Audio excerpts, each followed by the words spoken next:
Hi, Dr. Erika here with Working Smarts. Here's this week's scenario for the LinkedIn game called Brain Friendly or Not. You are a new-ish manager and you were promoted from within the team that you now manage. Before the promotion, you chatted with teammates from time to time about frustrations that you may have had with upper management and certain policies.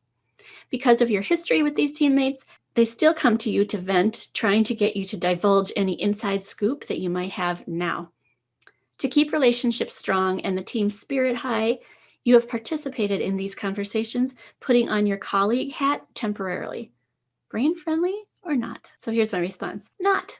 And here's why. When you become the manager of a group that you once were a part of as a colleague, you have to reset the boundaries, reset expectations about the relationships you have with your now direct reports. You have to draw new lines around what you will and won't do, what you can and can't do, and what topics are even still okay to discuss and which ones are no longer okay for you to be part of. The good thing about this is it's never too late. So I work with a lot of managers who feel like they didn't do that right away when they got the promotion, and so their opportunity is lost. Not so. You can do this anytime. All you need to do is say, look, I probably should have done this right when I got promoted, but I realize now that I need to say something about our relationships and the boundaries and how things have shifted since I've been in this new role.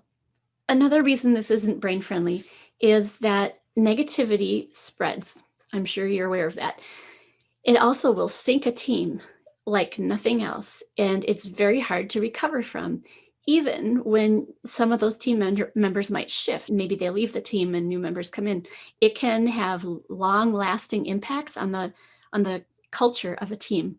So by joining in the conversation, especially now, as the leader of that group, you are condoning being negative and venting.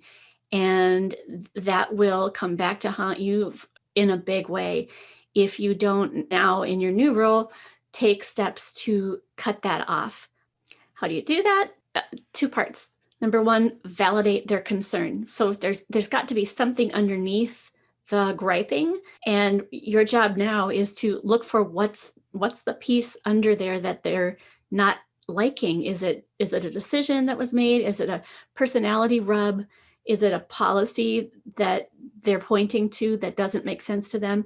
What is the actual kernel of concern there? And validate that. So you're going to say something like, okay, I hear that you're really upset about the work from home policy, as an example. Part two of this is you put the ball in their court to come up with a solution or a way forward. So they don't get to toss you the ball and expect you to hold it and take action. So that might sound something like this. Oh yeah, I hear your concern and I understand that you've got some misgivings about this policy about working from home. Do you have thoughts about what it should look like or how it could be worded so that it works better for us? Okay, so then you're tossing the ball back to your employee and making it clear that you're not just going to take it on, and you're also not going to let negativity continue to sort of swirl around. You want to change that negativity into productive ways forward. And the more you do that, the more they will understand, oh, they won't engage in that anymore. And oh, I have a responsibility, if I'm going to gripe about something, to say what it is and what I want instead, what I'd like to see done about it, or what I would like to do about it.